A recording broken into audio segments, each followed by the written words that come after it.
कोणत्याही समाजाचा सगळ्यात महत्त्वाचा घटक आहे महिला.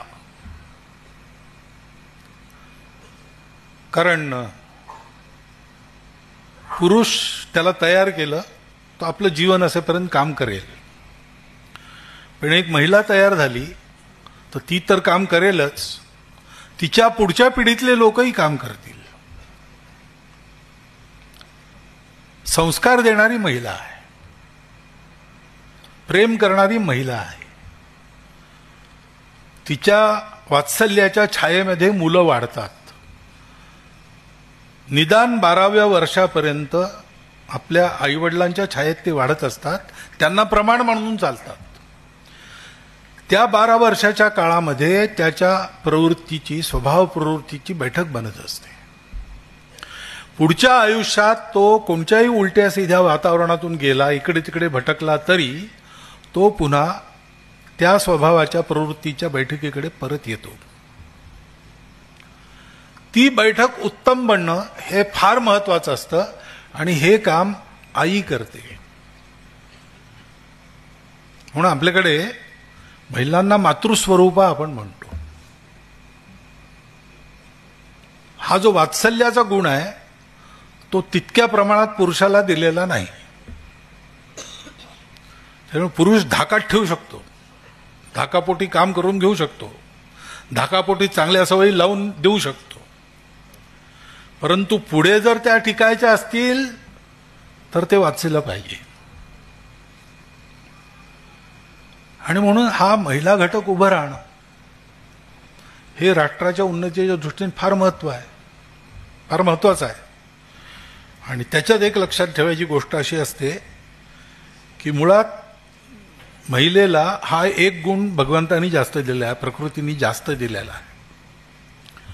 त्याच्यामुळे पुष्कळ कामं ज्या महिला करू शकतात, महिला जी कामं करू शकतात पुरुष करू नाही शकत. आणि पुरुषांना दिलेले सगळे गुण महिलांनाही दिलेले आहेत भगवंतानी. त्याच्यामुळे पुरुष जे जे करू शकतात ते सगळं महिला करू शकतात. अशी स्थिती असल्यामुळे आपण महिला वर्गाचा उद्धार करू असा अहंकार बाळगून काम करायचं काही कारण नाही. पुरुषांनी महिला करू इच्छितात त्यांना करू द्यावं. त्या करू इच्छितात त्याकरता त्यांना सक्षमता द्यावी, त्याकरता त्यांना रूढीकुरीतींच्या जाळ्यातून थोडं बाहेर काढून मोकळं रान द्यावं.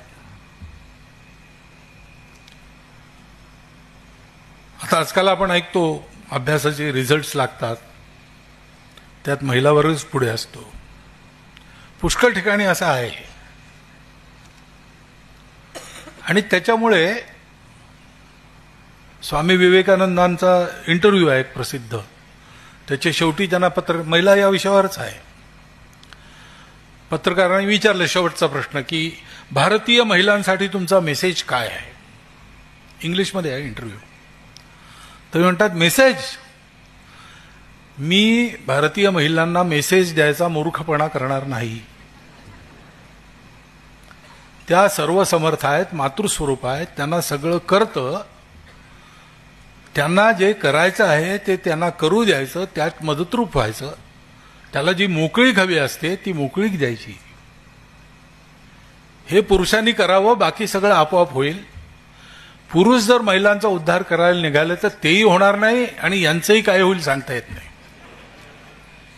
महिला स्वतःचा उद्धार स्वतः करून घेऊ शकते. ती स्वतःचा एकटीचा उद्धार कधी करत नाही, ती सगळ्या समाजाचा उद्धार करते.